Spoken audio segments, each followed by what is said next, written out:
It's been said that every quilt tells a story, and it's so true. But I also believe every quilter has a story to tell. I wanted to hear about the people behind these wonderful quilts and thought you'd enjoy hearing about their lives also. Welcome to A Quilter's Life. I bet if you've been around quilting for the last few years, you've probably seen the quilting-themed comic, By the Yard, created by Jennifer Lopez. I know they always bring a smile to my face. Jennifer brings the silliness of our quilting lives out in her comics in a way that we can relate. And her humor is always good-hearted and kind. She doesn't just draw comics, but is also a quilter and a quilt pattern designer. Jennifer, thank you so much for being on A Quilter's Life. Well, thank you for having me, Paula. I'm really excited to be here. I was sorry to hear after we set up this originally at the beginning of the year, you got sick. So I am so happy to see you're doing better. Oh, well, thank you. Thanks for being patient. I was so happy that you responded to Carolina's post in the Quilt Designers Facebook group. The Quilt Designers Facebook group has been a really great organization for me. There's a lot of, as the name would imply, a lot of quilt designers and people that make businesses via quilting through lots of other ways, too. I've gotten to interview several from that group, and everyone is so wonderful. Let's jump back to Jennifer. Where were you born and raised?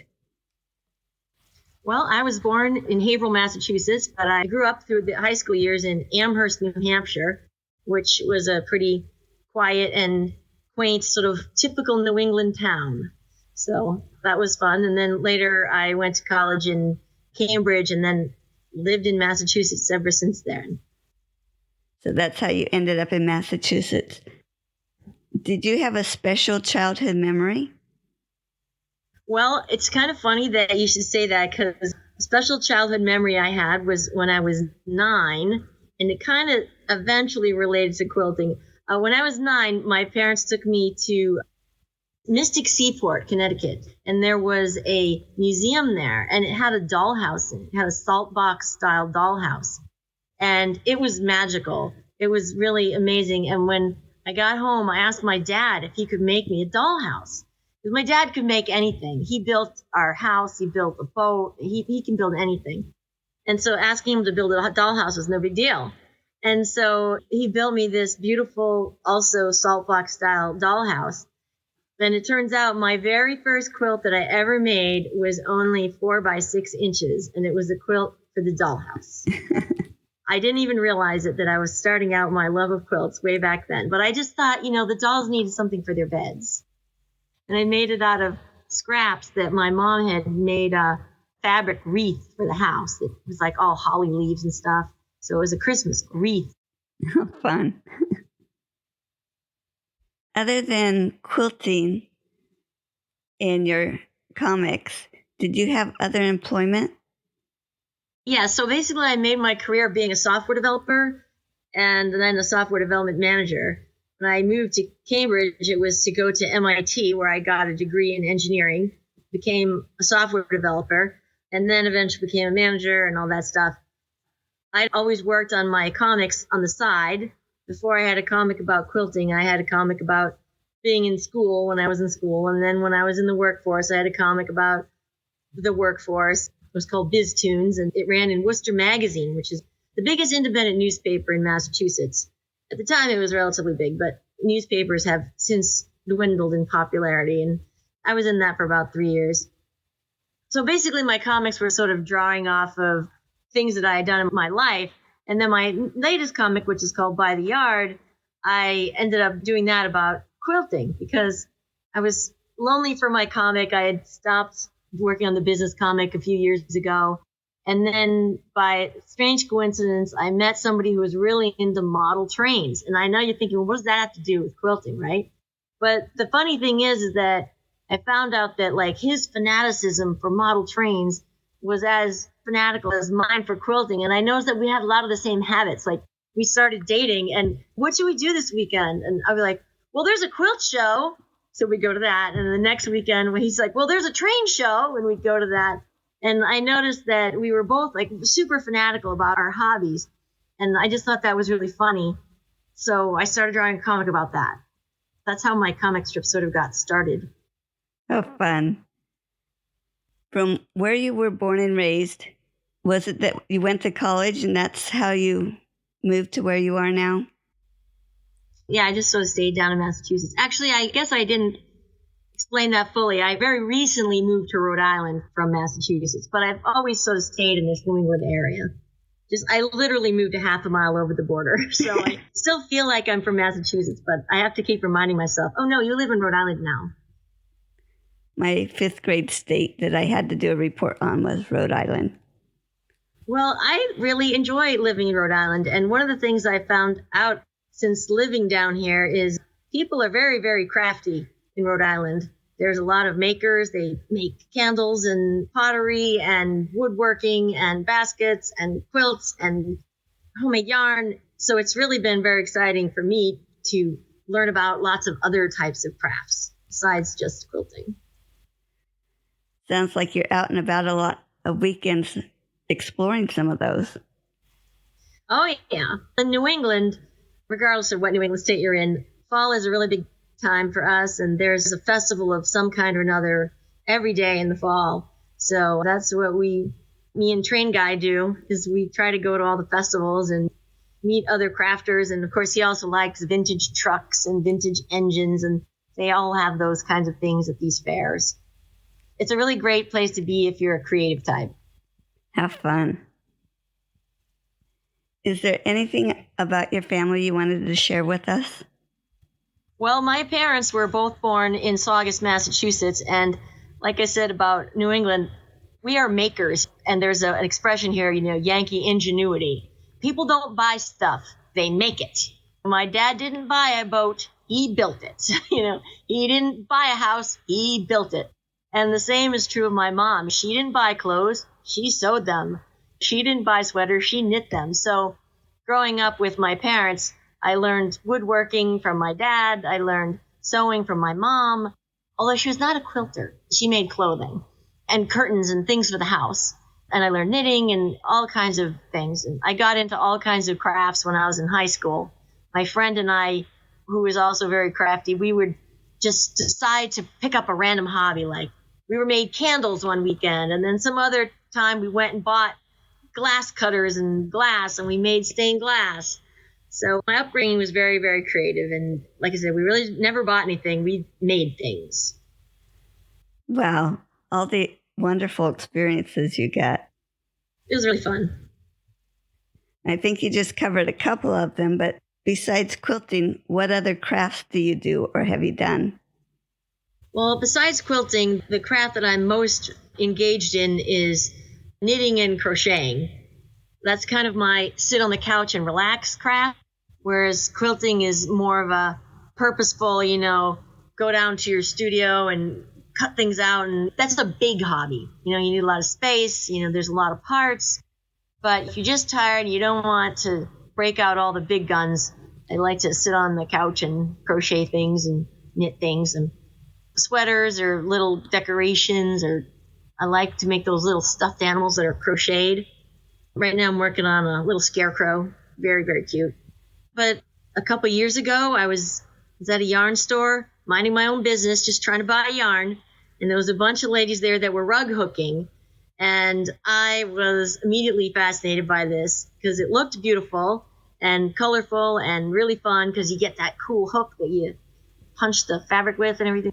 So I started rug hooking, and now I have tons and tons and tons of wool and a bunch of unfinished rug hooking projects too. And then, of course, the stained glass that I did in high school when we moved to our new house, it had tons of windows. And I'm like, well, I got to make some stained glass for the windows. Those are like sort of my 4 hobbies, but they're all fighting for time. Do you think any of your hobbies or crafts show up in your quilting? Oh, well, in my quilting. I was going to say in my comic that's about quilting. I do a lot of jokes about other hobbies too, and by the art, I do a lot of knitting humor because I knit a lot. And there's jokes about people who are like knitters and quilters. You're mad at your quilt, so you're not going to work on it. So you'll work on your sweater, and then you get mad at your sweater, so then you work on your quilt.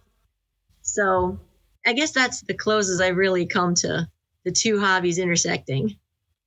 I'm picturing your comic where he says, "Are all these boxes filled with fabric?" And you say, "No, there's yarn in some of them."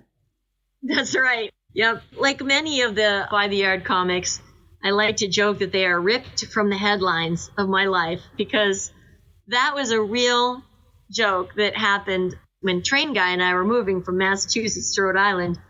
He made some comment about, like, "Oh my God, are all these boxes fabric?" And I literally said, "No, some of them are yarn." And then I thought, that's a great comic.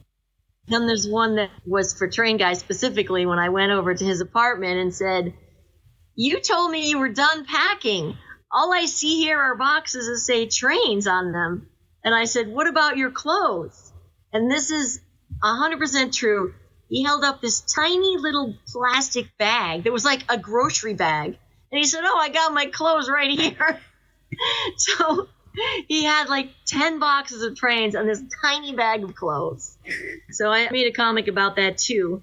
By the Yard, in addition to being a fan favorite of quilters, it actually also runs in Model Railroader magazine. I publish my train-related jokes in Model Railroader.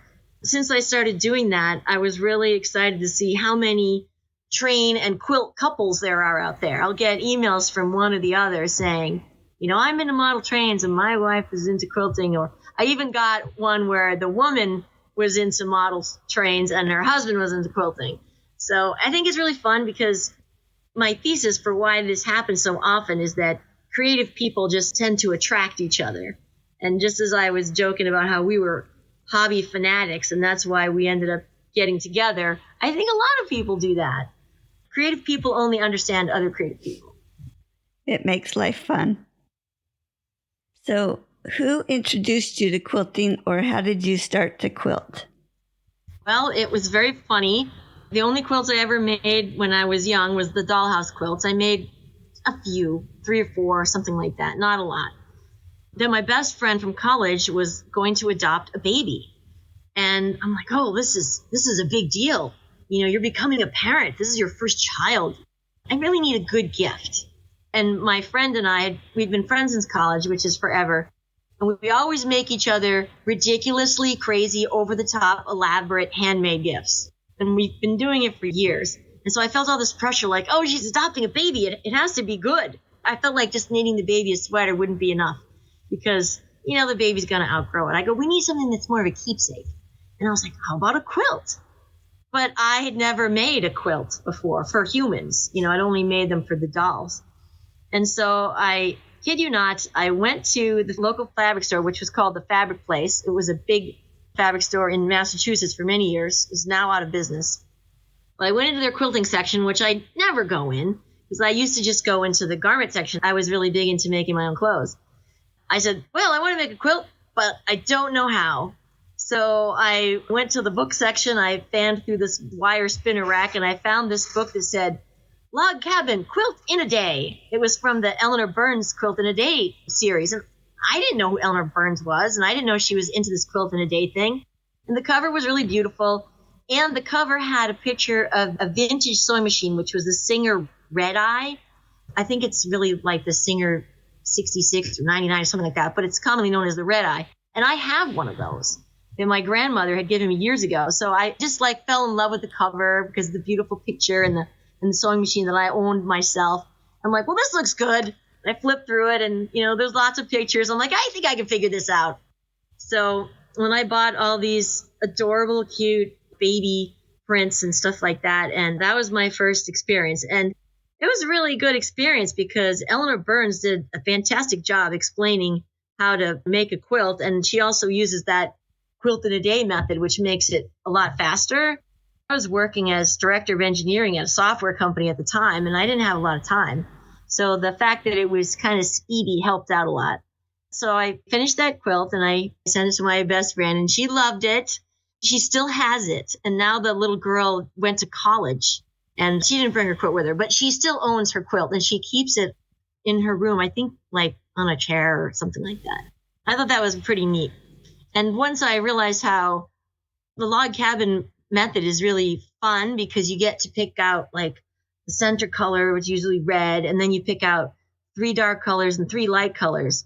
So it's not too hard to pick out the colors. You just sort of pick 3 lights and 3 darks, and it always looks beautiful. And then you can, as the book showed you, you can rearrange the blocks into all different forms. Like they have different names for those quilts, like field and farrow and feathers, and I don't remember all the different names, but there's a lot of different ways you can arrange the blocks to give you a really different look.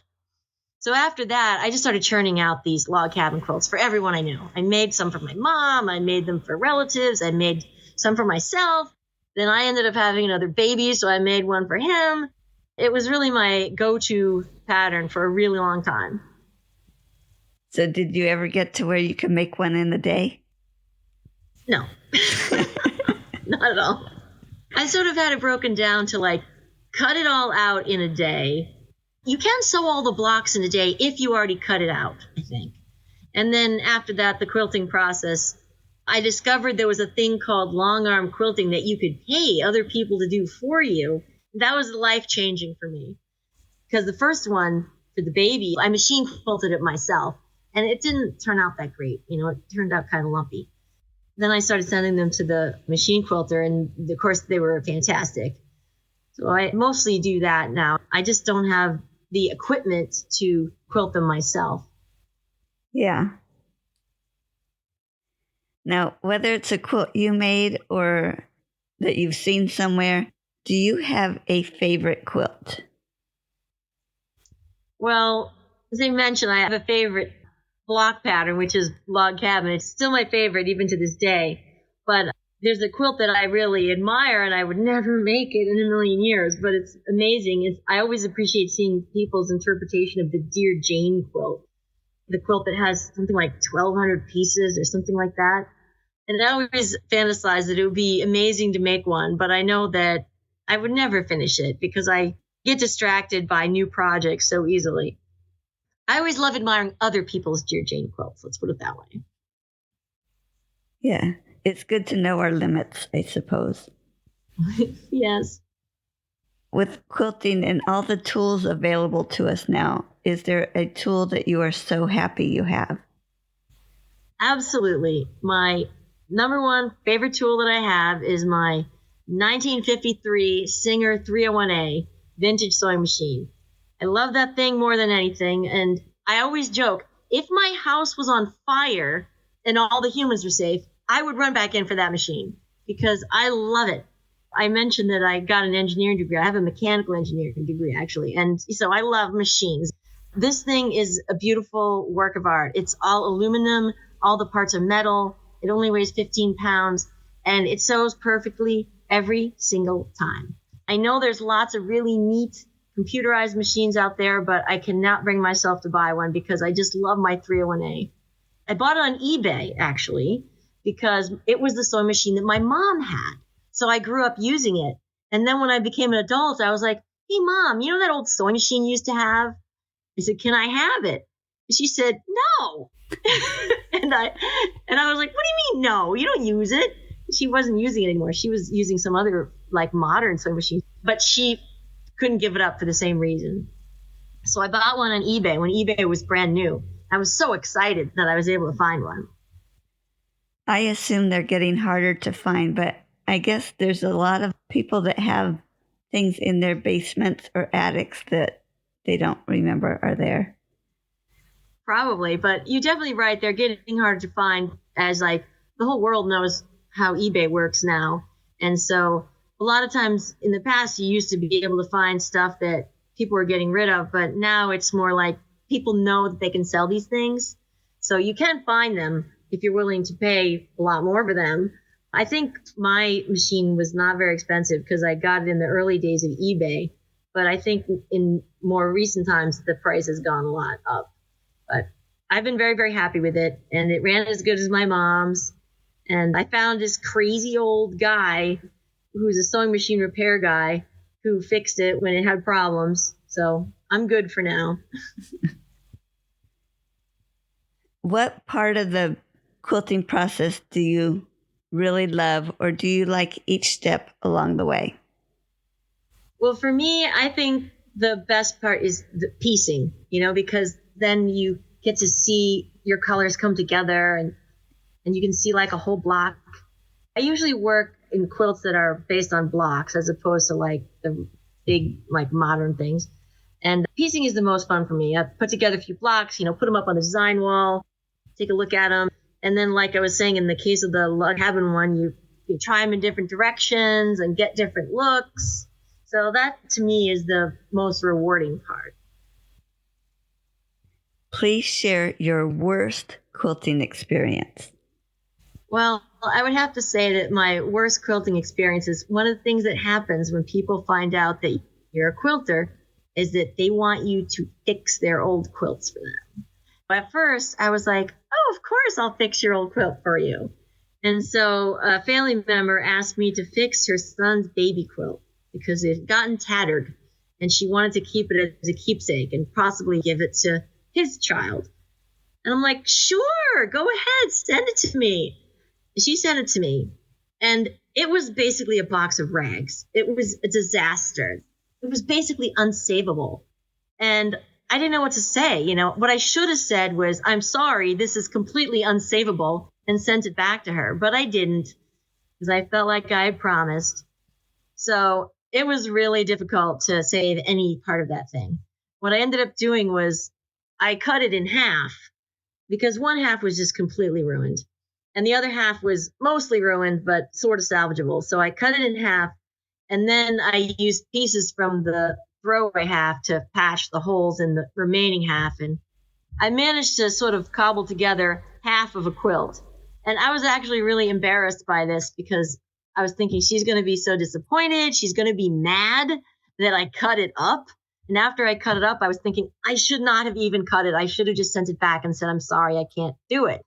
But once I cut it, I was committed. So I did the best I could. I sent it back to her, and she opened the box up, and she told me later that she started crying because it was so beautiful. And she said she loved it. Even though I thought it was a disaster, I guess her expectations were low. So she was happy that it basically looked like a quilt again. It didn't have any stuffing hanging out.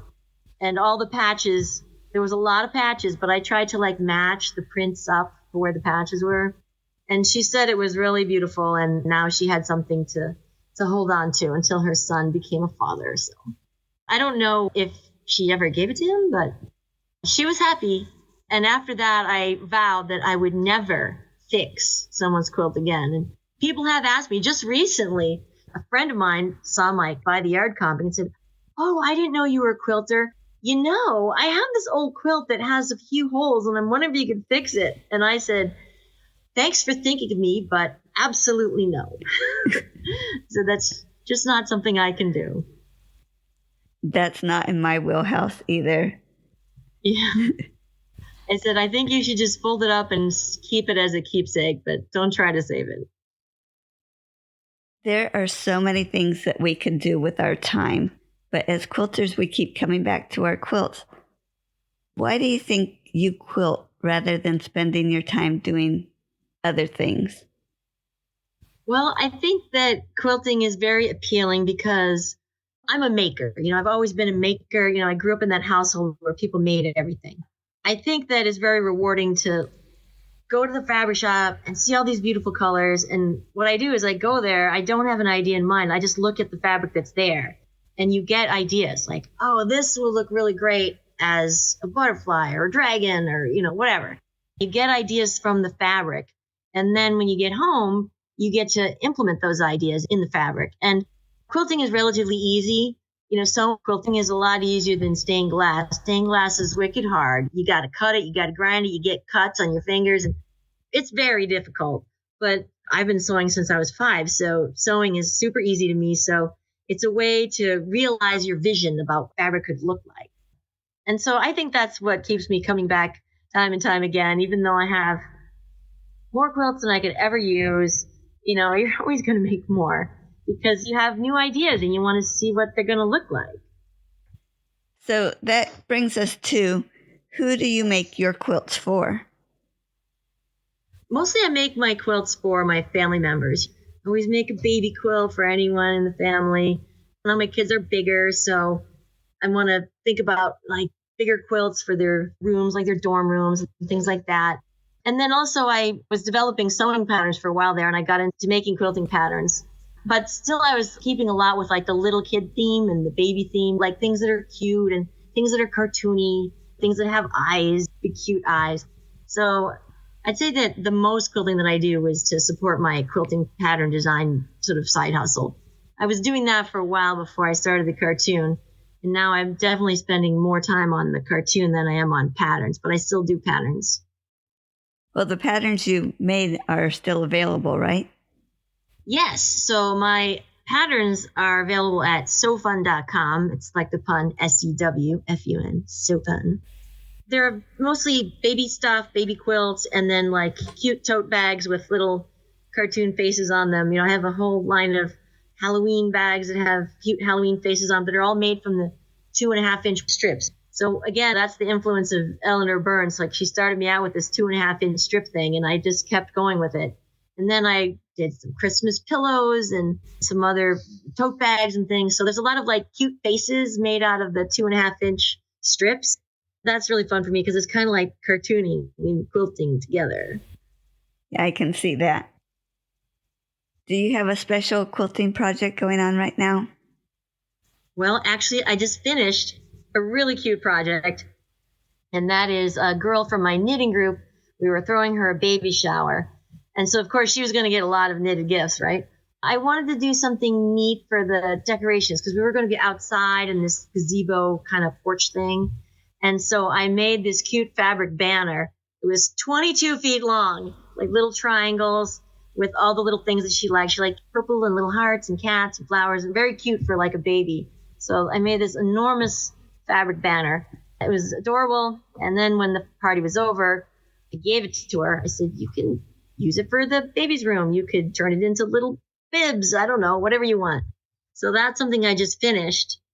And now that that's done, there's some more bag patterns that I've been wanting to do for So Fun. I had all the Halloween ones and the Christmas ones, and I have this collection of forest animal ones that I'm working on next, like bear and a fox, things like that. And then the more unusual animals, like there's a sloth and a koala. The reason I like these projects is because it's basically like one big block. It's a little tote bag.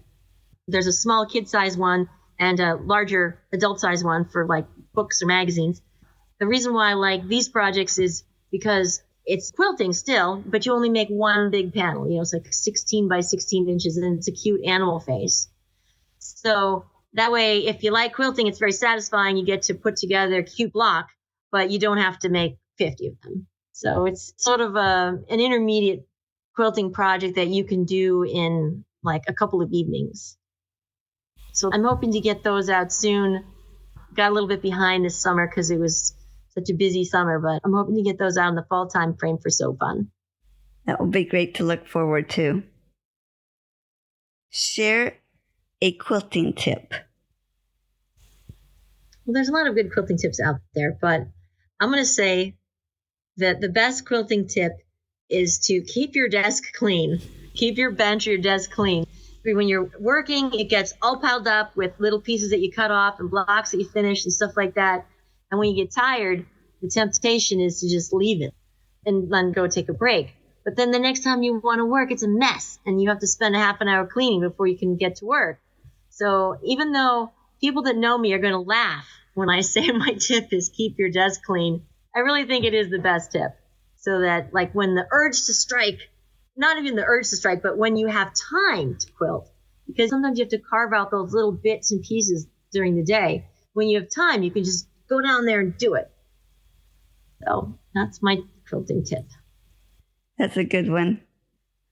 Just before I was waiting to get on this call with you, I was able to run in there and do like 2 seams. Well, there you go. I'm actually a blogger for C&T Publishing, which is a publisher of quilting how-to books and books about fabric and sewing and all that stuff. And I blog for them every other Wednesday. I give them one of my comics, and I always give them an article that goes with the comic. And so I have a lot of tips and tricks like that, because a lot of people ask me like, well, how can I make more time or how can I get more done and things like that. And like a lot of people, they're busy, they have jobs, they have kids, they have to cook and clean and all that stuff and go to work. Where are you going to find time for an time intensive hobby like quilting? And so I try to do articles here and there about how to improve your quilting time. That's one of them. And the other one that I promote a lot is to use those plastic bins, those storage bins, put everything for your quilt in that bin. So you have an entire box that is just that project. And so if you want to put it aside, like for example, I had to put aside what I was currently working on to make the baby banner for the baby shower, right? So you can just put everything aside in that bucket, take out the other bucket that has your other project in it. So the bucket-based project storage system, it works surprisingly well. Yeah, so many people don't have the space to be able to spread everything out and leave it there if another project comes about. That's true. I don't have the space either. We have a small house, so I have to figure out ways to cram a lot into a small space. Yeah. Can you tell us about how you went from having quilting as a hobby and you decided to have it as a business? Well, so that came about when my son was born. I had him when I was 40, so I was a lot older. I had 2 daughters before, and I was taking time off from work because I was 40 and I was pregnant and I was done with working.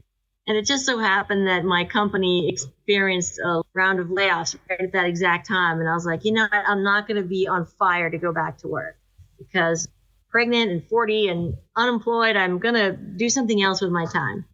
And so that's around the time that I got really into all these sewing websites and all these sewing blogs. And I was following like a ton of blogs. And I was thinking, I could make a sewing pattern. That would be cool. I just decided to just try it out. And so my first pattern for So Fun was this little baby ball. It was like a little 3D ball. A lot of times people refer to it as the Amish puzzle ball. It's like these little pie wedges that you sew together, 12 of them, and it makes this little 3D ball. And so I did that as my prototype pattern. Like, I'll make a pattern for this one thing, and we'll see, if it works. I had the baby, and so I hadn't published the pattern yet, and the baby was born. And so I was working on that while taking care of the newborn. And so it was kind of challenging. You didn't get to work very long. You could work on it for like 5 minutes, and then the baby needed you for 2 hours. So it was slow. But I eventually put out this pattern, and then I quickly made another one about like a cute little diaper bag for the baby. And then I was reading about, there's such thing as these independent pattern publishers, the people that you met on the Facebook group. And I'm like, well, I could sell these. I was first going to just sell them online. And then I realized, like, wait, you can sell these in quilt stores? That's amazing. So I taught myself everything I needed to know about printing and all that stuff.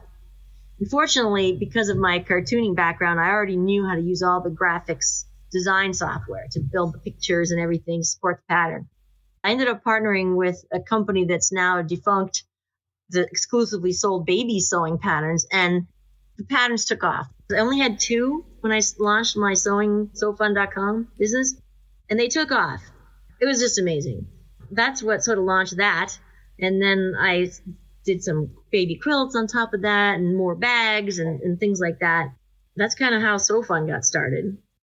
And how much thought did you put into coming up with the name So Fun? Well, I actually put a lot of thought into it. So I was a software developer, so I was fairly savvy about domain name registration and things like that, and like SEO, search engine optimization, stuff like that. And so I always liked things that were double meaning or puns or something like that. And So Fun is like a cute pun. And it was very short. It was only 6 letters, which is better for being found online. There's all kinds of benefits to having a short domain. People remember it and stuff like that. And so I actually bought it off of somebody. It was not available. I bought it off a sewing machine and vacuum repair company that went out of business. And then they put their domain up for sale for relatively cheap. There was other things that I wanted, and I kept searching for them, and they were taken and things like that. And I was really consumed by the idea of, I needed something that was short, but instantly let you know it was about sewing. And then because my patterns were like cute and baby themed, and there was like toys and balls and things like that, I was like, so fun. There you go. Sewing toys, sewing things for kids. So I thought it was a perfect fit. So I grabbed it up. There's a very long and hilarious story about what happened after that, which the summary is I tried to trademark my brand after I bought the domain and started publishing product under that name. And I was immediately sued by a sewing machine manufacturer who shall remain nameless. And I was very upset because, I put all this effort into, I bought the domain, I had the patents printed and all this stuff. And getting a trademark is a very lengthy process. And there's a part where you publish your intentions, like I'm about to trademark this name. They call it publishing for opposition. And then other people, if they see it and they think that you're infringing on them, then they can stop you from getting the trademark. So this big sewing machine company did that. And they said, you can't use that. We're already using it. And my response was, well, you didn't register it. So, whatever. That's not how the U.S. Patent and Trademark Office works. What happens is you have to go to court. And I was like, great. I can't afford to go to court. This is ridiculous. So long story short, I did go to court. I did hire a lawyer, but no one would take my case because they said it was unwinnable. I finally found a lawyer in California who would do it. But he said, well, if you want me to come to the deposition, you have to pay me my travel and my hotel. And I'm like, well, I can't afford all that. So he just gave me advice like, okay, well, you're going to have to go alone. And here's my advice. So go do it. So I had to be deposed alone with this big sewing machine company in the room. And they brought like 6 people and I'm there all by myself. And I was extremely prepared with all the things that I had to do to win, which was showing prior use of the mark and show when I started using it in trade and all this kind of stuff. And I could show what they call superior rights because I had started using it first.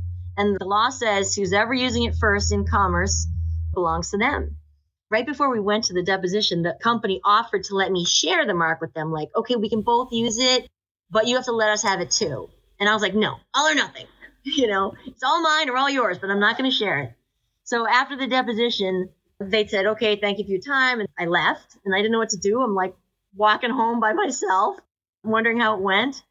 And then my lawyer called me 20 minutes later.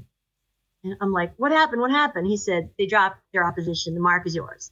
I'm like, what do you mean it's mine? Like I have to share it with them? He says, no, it's all yours. And he goes, you did such a good job in the deposition that you completely bowled them over and you won. So that was probably the biggest victory in my business life ever. And I've owned the mark ever since. So I make sure that I maintain it and do all the right things to keep it in my possession. So anyways, that is a story for the little guy. If ever you're a little business out there and you're feeling like a big guy's trying to beat you up, you can win as a little guy. Wow. Yeah, after getting a lawyer and going through all that you did, there's no way you were going to, at that point, say, sure, we'll share it. Right. Because I figured they would just take over. Yeah. So anyways, that's fun. I subscribe to another podcast, which is really interesting, called Just Want to Quilt. It's run by a professor, Elizabeth Townsend Gard, who is a professor at Tulane University. She talks about a lot of legal issues related to copyright and things like that.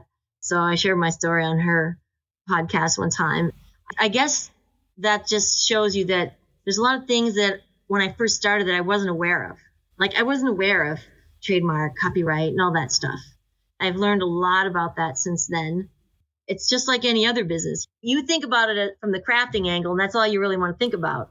But you have to think about all the other aspects of it too. If you want to be profitable and not get sued, things like that. Yeah, so many details. And I think you already touched on how you named your cartoon By the Yard. I did. I started the cartoon because I thought it would be a fun way to tell the story about myself and my train guy and our crazy hobbies. But I mentioned before when I named So Fun, I wanted something that was cute, that was like a pun or like a double meaning. And by the yard is a double meaning because it's by the yard, like by the yard of fabric, and then by the yard meaning like down by the train yard. I thought that was a fun way to sort of bring the two hobbies together. It definitely fits. So part of your cartoons, you've been making calendars for each year. When did that begin? The calendar actually started the very first year. I started the comic in 2019. And so my first calendar was the 2020 calendar. Nobody knew 2020 was going to be such a big year, but back then it was just the next year that was coming up. And so I'd been drawing the comics for not very long, for only about 6 months. And I was thinking, well, I'm sharing the cartoons online. I'd really like a way to share like paper versions of the cartoons. Because remember, I'd been printing all these sewing patterns in both paper and digital formats. I'd been producing those patterns since 2009. So that was like 10 years. And I know that with patterns, you can reach some people with digital patterns, but there's still a lot of people that prefer those paper ones. And I was thinking, there's a lot of people that aren't online that like quilting that I could reach some other way. And so I was like, what can I do? I really wanted to do a book, but I didn't have enough comics yet. I'm like, well, what would be really cool is a calendar, because you could do like a really big cartoons. It'd be wall sized. And so that was a really crazy story too. I put together the best of whatever I had so far. I only had like 6 months worth of comics. So I picked the best ones. And again, my experience with all the digital layout tools that I'd been using for designing the patterns and making comics, I already had all the skills to put it together. So that was easy, put it all together. And then I was like, well, how am I going to pay for this? This is going to cost me thousands of dollars to print this, and I really don't have thousands of dollars to invest in this right now. But what I did have was contacts with all the quilt pattern distributors. So I pitched them all on this. I'm like, this is in like pre-sales. And I gave them all the pictures, and I'm like, are you interested in this? And they said yes. And I got them all on board. Then I very fortuitously met somebody from the fabric industry, and he was a big fan of the comics. And I said, well, would you mind mentioning it on your Facebook page? And so I had the calendars all done digitally, but they didn't exist in paper. I had them all in pre-order status on my website.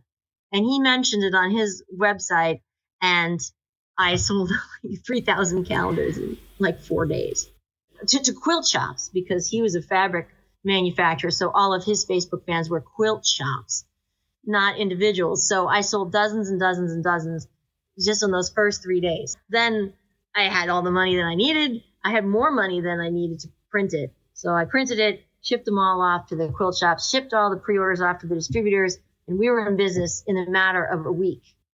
I think the thing that's important about that story is just being like really prepared, having everything already built and ready to go, and just having your finger over the print button to send it to my printer. And of course, I already had all the infrastructure that I needed. I already had the printer that was in my local hometown who could print it, because he was already printing my patterns. And so I just said, hey, I have a new project for you. So I had a lot of infrastructure already in place from the sewing patterns. It was a big hit. We sold out, so we had to reorder. My husband talked me into ordering more than I wanted. He talked me into ordering much more than I wanted. I'm like, no, we're never going to sell that. And he insisted on it. Since we did well with the pre-sales, I'm like, all right, I'll get the amount that you said, but I think that's way too many. And we ended up selling out the first couple of months. So that was fun. So we've done it every year since. And Checker Distributors is a big distributor to the quilting industry. They sell patterns and notions and fabric and all that stuff. It's been a top 10 item in their gift category. And we've had a very vigorous following online, selling to individuals, because people read the comic on Facebook or on the C&T publishing group that I blog on. It's been really fun. I think the most fun part of it is just hearing from other quilters. People write to me, email me. They tell me that they like the comics, but then they always tell me about something about themselves. And I always try to ask, like, tell me about your quilts. What are you working on? So it's a really neat way to stay engaged with the quilting community at large. Mm-hmm. That was so amazing that your local publisher was able to do that large of a run for you. My local printer, he was already pretty big. They print books, and they basically printed a lot of corporate stuff, corporate advertising stuff, things where they need thousands and thousands of units. So he didn't even flinch when I told him how many that I needed, because they already did this kind of thing. So it wasn't like a Sir Speedy or a Alpha Copies or whatever. This was like a commercial printer.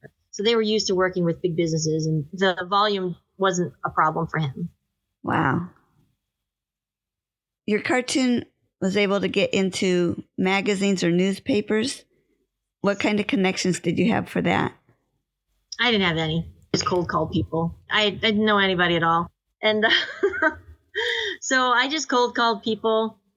I got into the Country Register, which is a collection of newspapers. There's like one per state in the United States, and then there's several issues in Canada. And so it's like a collection of newspapers that they're all under the same parent umbrella, but they all have individual editors. So I just approached the editor for the Massachusetts / Rhode Island / Connecticut version of the Country Register. And I approached her, and I was just thinking, I'm just going to go with that. It's the New England version. I pitched my comic to her. I said, this is a comic about quilting, and it's for people who love quilts, for people who do quilting, and people who like the fiber arts. It's a newspaper for crafters, so their readers are knitters, quilters, antique people, rug hookers, you name it, those types of people. And she loved it, and she said, well, we share content with the other papers in the other parts of the country. And I was like, wow, that's great. So go ahead, share it. And so I managed to get into quite a few of their papers just from knowing that first editor. And she was kind enough to share the work. And then in terms of the C&T publishing blog, again, total cold call. Hey, I draw a comic about quilting. Are you interested? Same thing with the Model Railroading magazine. Same thing. Just email the editor. Hi, here's some comics about model railroading.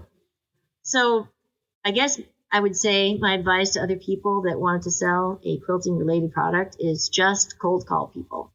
Because the worst thing that could happen is they say no.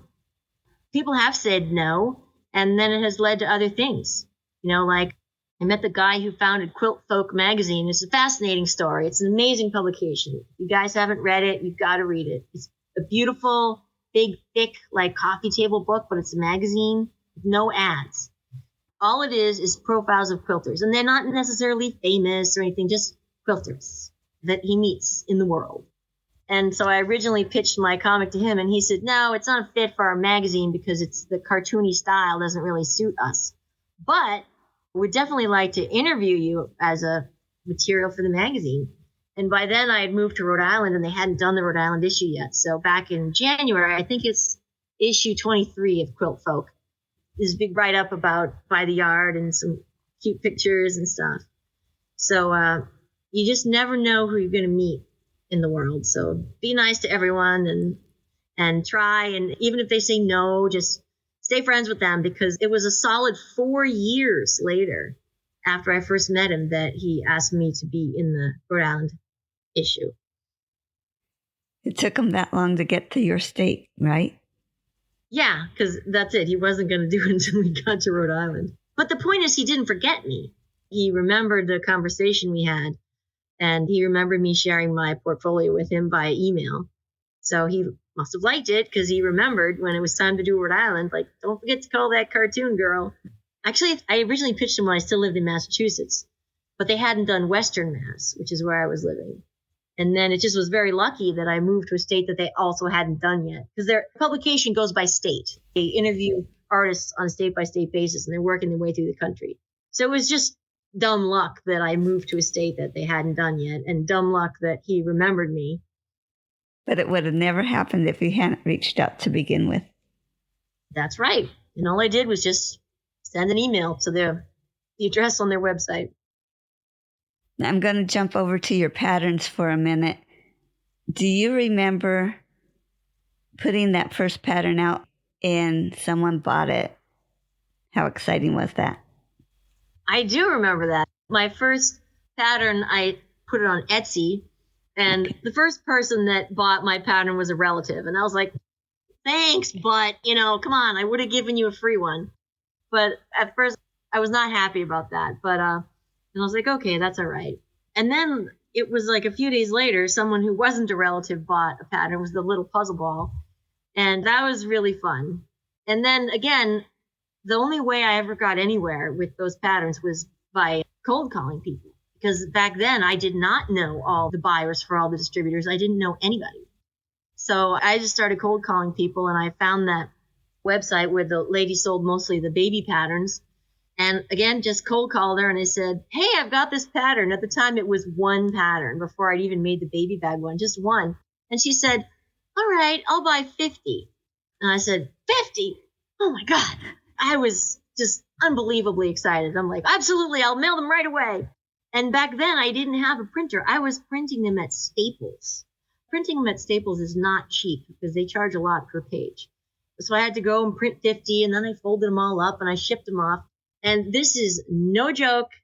This is 100% true. 2 days later, she emailed me and she said, well, your baby ball pattern went really well, so I think I'd like to order some more. This time I want 2,000. And I was like, 2,000? Sure. I said yes, right?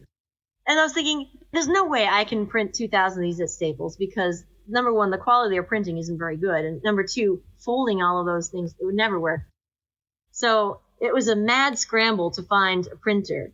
And like I said, I'm using the same guy now that I used back then. And so I found him just literally by calling up on the phone, like all the commercial printers that were in my area. And almost all of them hung up on me and they said, we don't do that. And, they're basically saying, your project is stupid to me. I don't care about it. When I finally got to this guy, his name is Andrew, and I explained the project to him, he goes, well, why don't you come in and show me what you want? And so I came in with one of my Staples one that was printed, and I explained to him how it had to be a certain size and it had to be folded down to a certain size. So the standard quilting pattern is like a half of a sheet, a half of 8.5 by 11 sheet. And I go, it has to fit in this little Ziploc baggie. And I explained all this stuff to him. And it has to have this big sheet on the inside that you can unfold, that's the pieces that you cut out. And he just looked at me and go, okay. And he goes, I'll send you a quote later today. And so he did. And the quote was much cheaper, of course, than I was paying at Staples.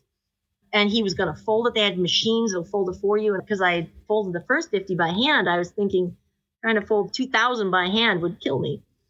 And the biggest problem was that I wouldn't be able to get it to the customer in time because I had promised her that I'd get them to her by the end of the week or some ridiculously fast delivery time. Andrew delivered. It was beautiful. His printing was spectacular. The folding was precise. And I said, I'm never using anyone but you. That was very, very exciting. Like, if you had told me that was going to happen, I never would have believed you. And the same thing with the calendars. If you had told me that you were going to be able to make enough money to pay for your whole print run in the first 3 or 4 days, again, I would not have believed you. So the takeaway to all the sewing entrepreneurs out there is whatever crazy idea you have, just do it because it'll work. I'm an engineer, so I tend to talk myself out of things. Like I tend to overanalyze things, like, well, that's not going to work because of all these things. I don't know what was different about then. I think it's because I just really, really wanted it to work. I didn't want to go back to work in corporate America. I wanted to make my sewing pattern business successful. So I just took a blind leap of faith and I just made it happen. That was fun. And I enjoy telling people that story because I hope that it's motivating to other people who have a neat idea and maybe just don't have enough belief in it yet. You got to believe in your own thing. And if you do, it will work. That's a great story. Thank you so much for sharing it. You're welcome. Jennifer, is there anything else that you wanted to share about your businesses? The real reason why I wanted to be on here today is obviously I want to share my work with people. I want them to take a look at my patterns. I want them to enjoy the comic and things like that. I guess the only thing I would want to share with people is sort of just reiterating my previous point is that there are a lot of ways that your art can manifest itself. You can be a designer, you can be a fabric designer, you can sew quilts, you can be a long armor, you can do all kinds of things. There's like so many interesting ways to participate in the quilting community. And whatever you're interested in, there's definitely other people out there that are interested in it too. So I just encourage you to pursue whatever your personal passion is and share that gift with the world because that's been the most rewarding part for me is like hearing from other people and getting to talk to people like you and just getting stuff out in the world for other people to look at and to enjoy. That's really the most fun for me. So if you have a similar passion, I strongly encourage you to throw everything you got at it because it really can be fun. Sure can be. And share where we can find your businesses. Well, my sewing patterns are available at sewfun.com. That's SEWFUN.com. And my comics are all, and my calendars and my other art. I also have greeting cards, coffee mugs, gift tags, bookmarks, all kinds of fun, like printed things with the comics on them are all available at bytheyardcomics.com. And you can read my articles from C&T Publishing. I also publish them there. You can see the weekly comic and then all the merch and everything. I have a little store there that you can click over to. And of course, Facebook, it's By the Yard Comics is my hashtag. And Instagram, my hashtag is By the Yard Comics. So all one word, By the Yard Comics. Will get you to all of those places. Great. Thank you so much, Jennifer, for spending this time with me. This was so much fun to get to know you. Well, thank you so much, Paula, for having me. I really enjoyed talking about quilting and comics, and I can't wait to hear the final podcast. Thank you, and bye. Bye-bye. You can find more stories on aquilterslife.com or subscribe on your favorite podcast player so each episode will be downloaded automatically. Also, I want to hear about you and your wonderful quilts. Please contact me, Paula Chamberlain, through the website to set up an interview. And as always, thanks for listening.